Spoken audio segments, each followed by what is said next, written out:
Vamos dar continuidade? Então agora nós vamos falar a respeito da maturação do sistema imunitário. O que nós vamos estar falando a respeito desse processo de maturação do sistema imunitário, né? Então, de uma forma geral, nós temos que pensar com relação ao recém-nascido, né? Todo recém-nascido, ele tem a capacidade limitada de defesa. Já sei, a gente já falou sobre essa primeira parte, mas eu vou retomar. Então, todo recém-nascido, ele tem a capacidade, né, limitada de defesa contra agressões com relação ao ambiente, tudo mais que eu já falei para vocês, né? Durante todo o período de gestação, ele está sendo nutrido pela mãe, né? Então, ou seja, ele está sendo protegido com relação às bactérias, né? E quando ele nasce, ele está sendo nutrido através do leite materno. É esse leite materno que vai ser capaz de dar uma sustentabilidade ao bebê a nível de criar uma imunidade, né? Então, todo recém-nascido, ele tem uma imunidade inata, né? E que independe do contato prévio com os antígenos para poder sobreviver. A pele e a mucosa, por exemplo, elas formam as barreiras de proteção. E as células, né, e proteínas que acabam incrementando isso, né, dentro do próprio sistema imunológico. Se nós formos pensar, a imunidade que é adquirida, ela se forma, né, de alguma forma, após esse nascimento. E conforme o organismo acaba tendo contato com os antígenos. E isso passa a reconhecê-lo como uma substância estranha. Então, o sistema imunitário, de uma forma geral, ele passa a reconhecer e combater os antígenos específicos com os quais teve contato anteriormente. Numa primeira exposição dessa criança a um antígeno, o organismo leva um determinado tempo para conseguir reagir, né? E se ele entra em contato novamente com o mesmo antígeno, a produção de anticorpos será mais rápida e acaba sendo eficaz, porque ele já teve aquele primeiro contato, né, de uma forma geral. Então, todo o desenvolvimento desse sistema imunitário, ele se conduz, né, de alguma forma, e ele só se completará por volta dos 12 anos de idade, de estabilização, né, equilíbrio do sistema imunológico, do sistema imunitário do indivíduo. Enquanto isso, o bebê ou a criança, ela vai apresentar sempre uma maior vulnerabilidade no processo de infecções, tá? Então, isso é uma característica comum que nós podemos observar aí. Então, uma criança, quando nasce, por exemplo, você não precisa dar nada para ela, basta que ela tenha uma amamentação de forma satisfatória para o metabolismo dela, de uma forma geral, tá? Tudo bem até aqui? Então, nós vamos falar agora um pouquinho do sistema linfático. Dentro do sistema linfático, nós temos que saber que o sistema linfático, ele também contribui na defesa do organismo. Ele é formado pelos vasos linfáticos e por estruturas, como, por exemplo, o timo, as tonsilas, os linfonodos, né, o baço, tá? Então, são estruturas que vão compor, né, aí vão estar presentes a medula óssea, né, a medula óssea vermelha. Então, nessa característica que a gente vai ter aí, de vasos, dentro desses vasos circula esse líquido esbranquiçado que recebe o nome de linfa. Aí a gente vai falar um pouquinho de cada uma das estruturas aí presentes que a gente falou. O timo. O que é o timo? O timo é um órgão no qual se concentram os linfócitos, os glóbulos brancos, né, que estão em processo de formação e em processo de amadurecimento. As tonsilas, elas estão localizadas às entradas das vias respiratórias e do tubo digestório. E elas acabam participando da resposta imunitária contra as substâncias estranhas. E que acabam, de uma forma geral, sendo inabaladas, né, ingeridas, né? Esse é um processo que ocorre naturalmente. Os linfonodos, eles são estruturas arredondadas, que são distribuídas por todo o organismo, por todo o corpo. E geralmente eles acontecem em grupos. O baço é um órgão rico em linfonodos, né? Nele ficam armazenados os linfócitos. Ou seja, as células dentro do baço, elas também fagocitam as bactérias, que quer dizer englobar essas bactérias. Plaquetas, os glóbulos vermelhos acabam sendo danificados e envelhecidos, né? E a medula óssea vermelha, de uma forma geral, ela é encontrada no interior do osso, né? Por quê? Porque ela armazena as células que são transformadas em glóbulos brancos. Então é um processo reverso de toda a construção das estruturas celulares a nível de metabolismo de uma forma geral. E aí, se a gente for parar para pensar no funcionamento do sistema linfático, nós temos que ser enfáticos e pensar que parte da água do sangue, assim como algumas substâncias que atravessam essas paredes dos vasos aí, de uma forma geral, elas têm a capacidade de sair dos capilares sanguíneos, né? E elas acabam indo para os espaços entre as células. Ou seja, o líquido, ele é chamado de líquido intersticial. Todo o sistema linfático, ele drena os líquidos que ocupam os espaços entre as células, né? O líquido recolhido forma a linfa, né? Que é composta pelo plasma e pelos glóbulos brancos, tá? E principalmente o próprio linfócito em questão, tá? A linfa, ela é conduzida lentamente pelos vasos linfáticos, até que ela tenha a capacidade de retornar à circulação, e aí se misturar com o sangue propriamente dito, tá? O sistema linfático, ele ajuda, né, o sistema cardiovascular a remover o excesso do líquido intersticial. Por quê? Porque ao contrário das artérias e das veias, os vasos linfáticos, eles não têm seu líquido impulsionado diretamente, né, pelo coração, né? A pulsação das artérias próximas, né, e principalmente os movimentos realizados musculares aí, eles são os responsáveis pela circulação da linfa, tá? Então esse é um processo natural do que as coisas vão ocorrendo ou da qual elas vão acontecendo de uma forma geral, tá? E o que mais que a gente pode pensar, né, de uma forma geral? Como que a gente pode estabelecer essa relação, né? A gente tem que pensar o quê? Que toda a rede de vasos aí do sistema linfático, ela vai se encontrar aí com os linfonodos. E eles são especializados na filtragem dessa linfa. Eles contêm uma grande quantidade de linfonodos, né? Ou seja, uma grande quantidade de linfócitos, tá? Quando ocorre uma infecção numa pessoa, ela é provocada por um vírus, ou por uma bactéria, ou por qualquer agente estranho ao organismo, os linfócitos dos linfonodos, eles se multiplicam, o que faz com que essas estruturas fiquem inchadas, formando, né, o que popularmente chamamos de íngua, tá? Então significa que algo está acontecendo de forma inadequada a nível de metabolismo do indivíduo de uma forma geral, tá? Tudo bem até aqui, galera? Tá? Tô indo bem devagarzinho para vocês entenderem o que é que o professor está falando para vocês aí de uma forma geral.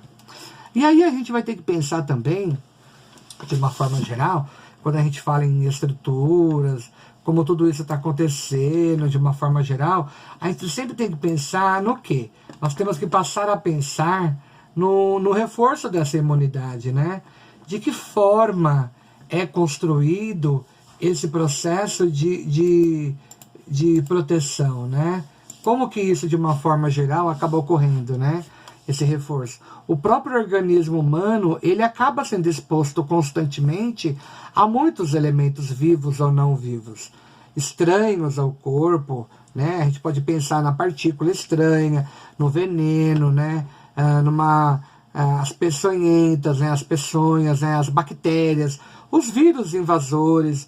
Os cientistas, eles desenvolveram soros e vacinas.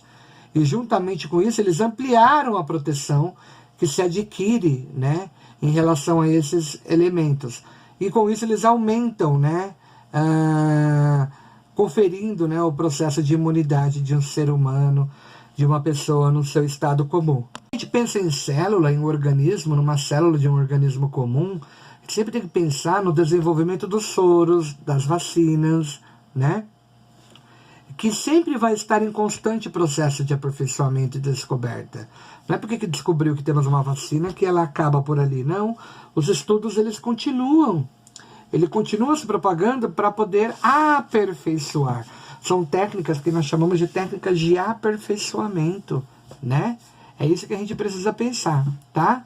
Então, todo tipo de laboratório no Brasil, né, institutos de pesquisas, eles têm esse objetivo, né, de contribuir para o combate das epidemias, né, que assolam, né, o país e tentando melhorar as condições de higiene pública e da saúde pública da população de uma forma geral.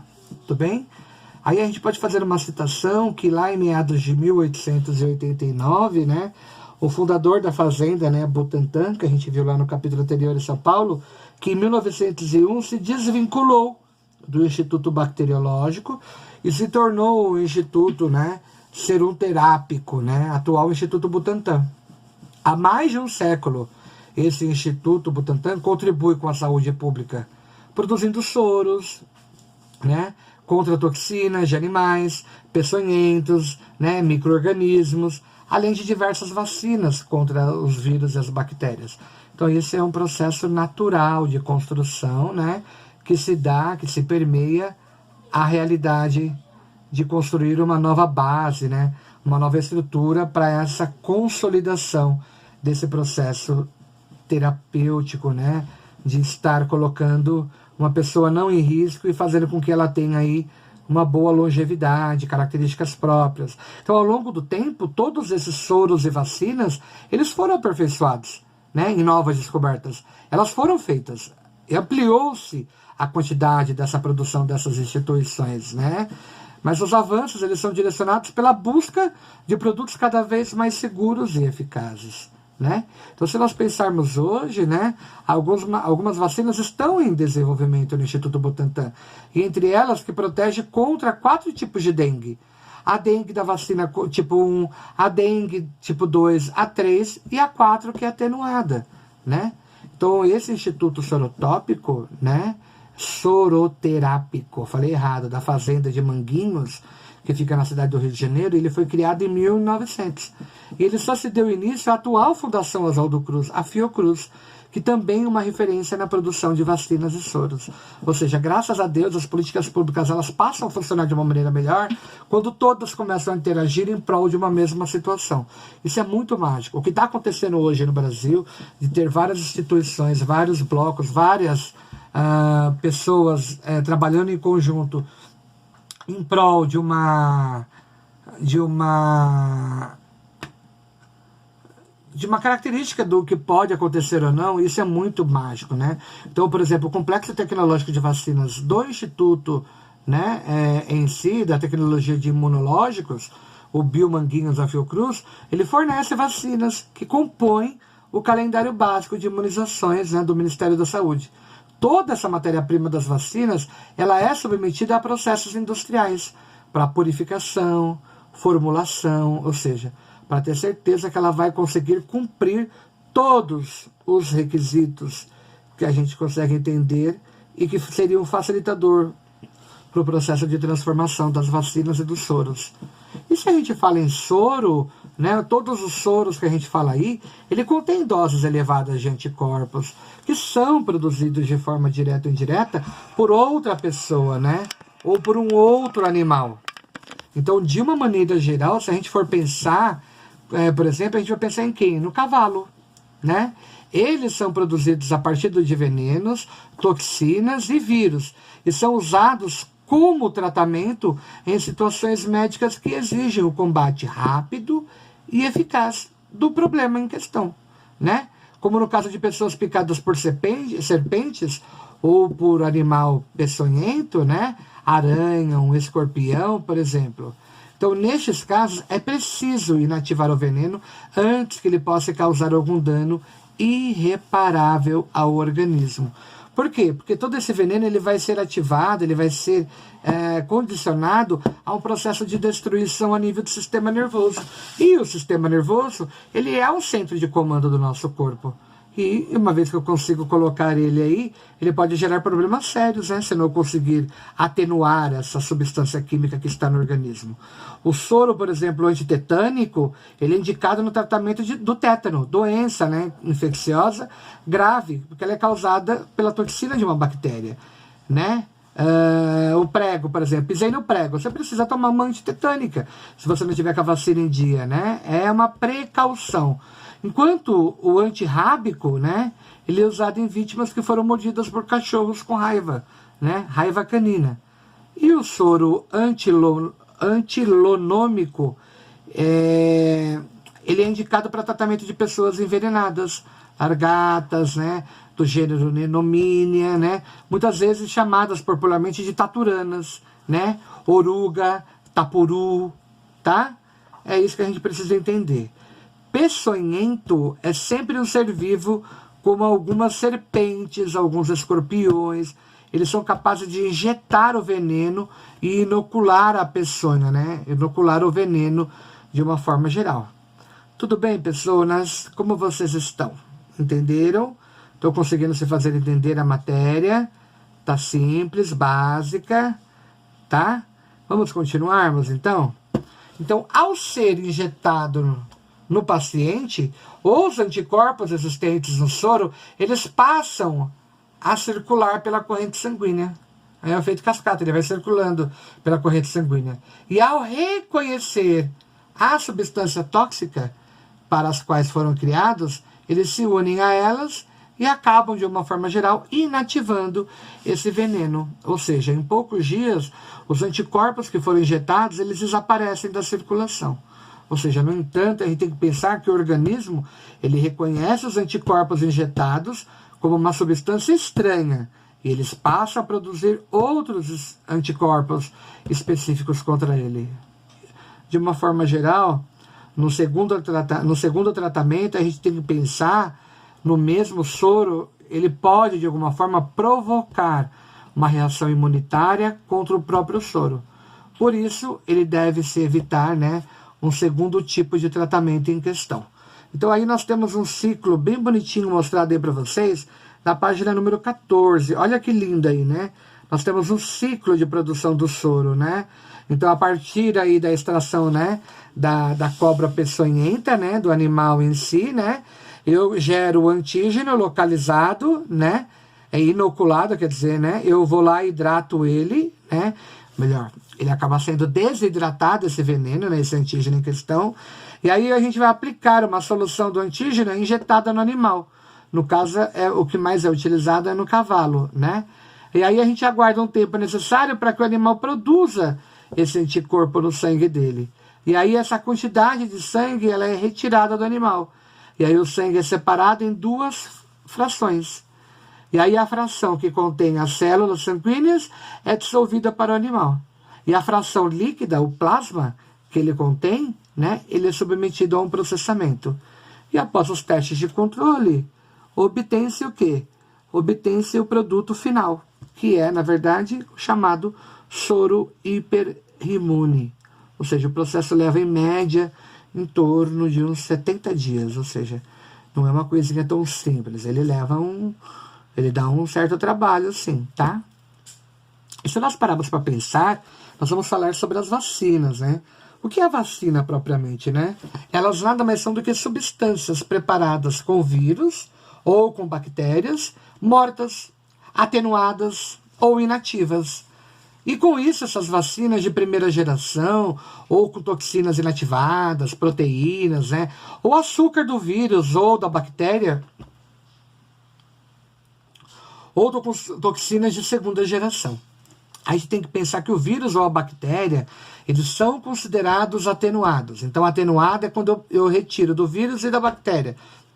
E eles, né, quando não são capazes de causar a doença, e inativados quando são capazes de produzir a doença em questão. Ou seja, uma vez introduzidas no organismo, as vacinas, na verdade, elas provocam a produção lenta dos anticorpos específicos para cada tipo de micro-organismo, né?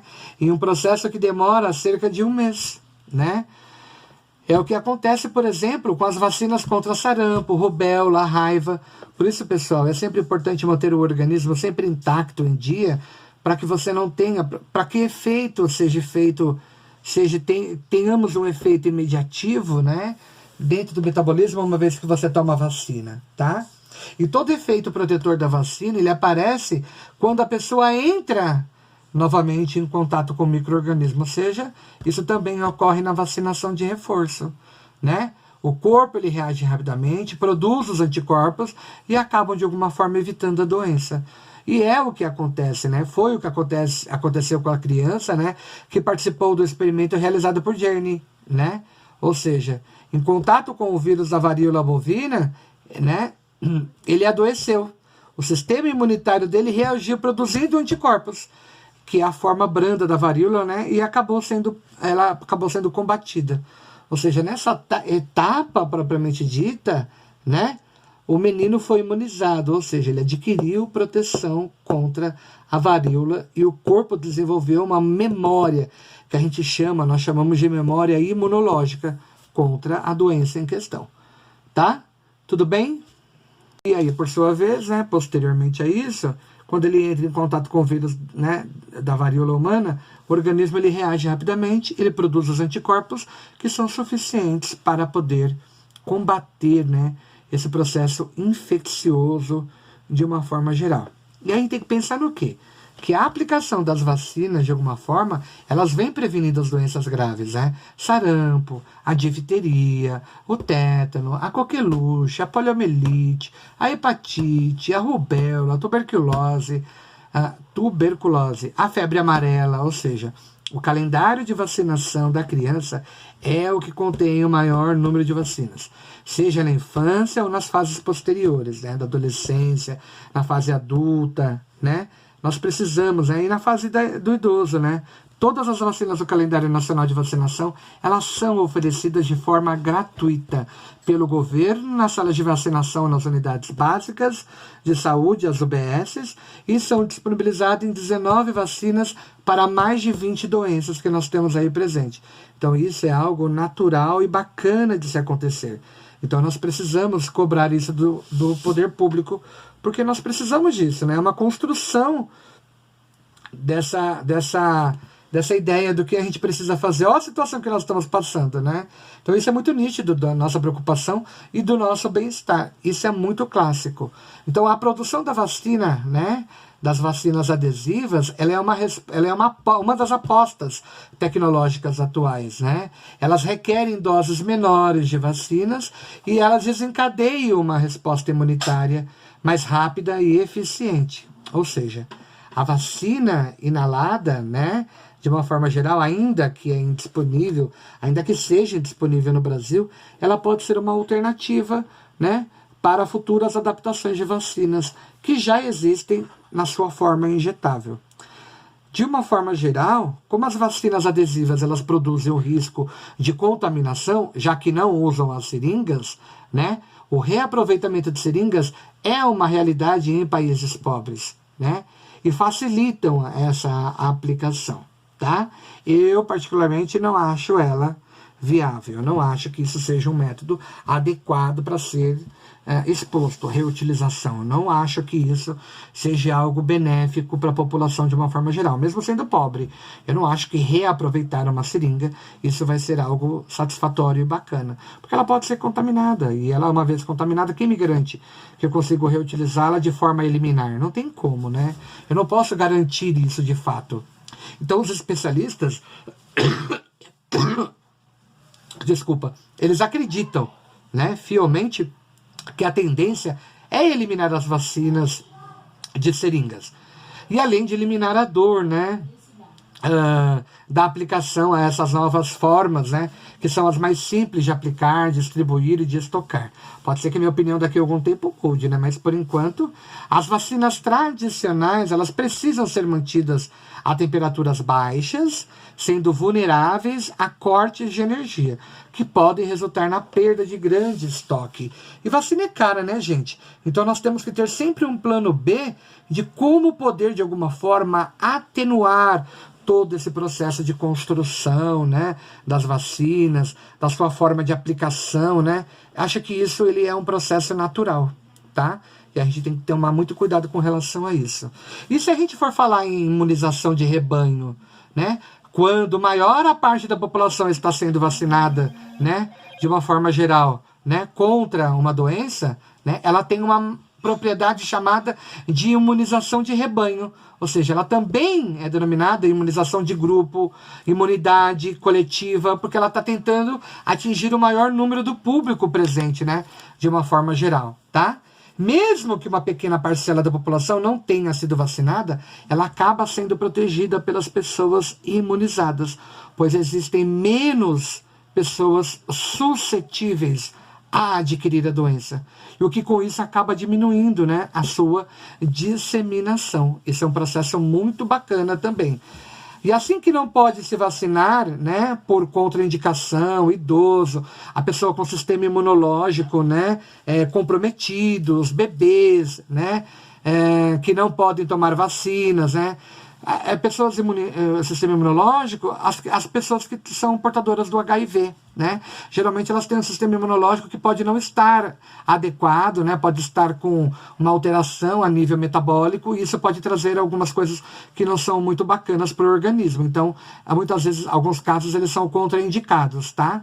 E fica mais protegido, ou seja, pois a chance de ser infectado em uma população cuja maioria já está imunizada são menores. Então, para a imunização de rebanho funcionar em determinada porcentagem da população, precisa ser vacinada, né? Esse número ele varia de doença para doença, depende muito. É caso para caso. Por isso, embora a decisão de tomar uma vacina ela não seja individual, quem opta por não se vacinar faz uma escolha com os impactos negativos, né, para o coletivo, já que a imunidade de grupo ela acaba sendo prejudicada. E é importante nós ressaltarmos que a vacinação maciça da população ela erradicou, né, algumas doenças, isto é, elas foram praticamente eliminadas.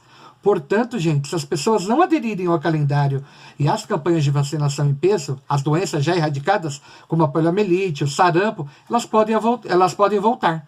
E com isso elas vão afetar significativamente a população devido à baixa cobertura, né, vacinal. E aí a gente já está acabando o nosso vídeo, hein? A gente vai ter que ir para o terceiro aí, tem bastante informação. E os problemas que são relacionados ao sistema imunitário, né?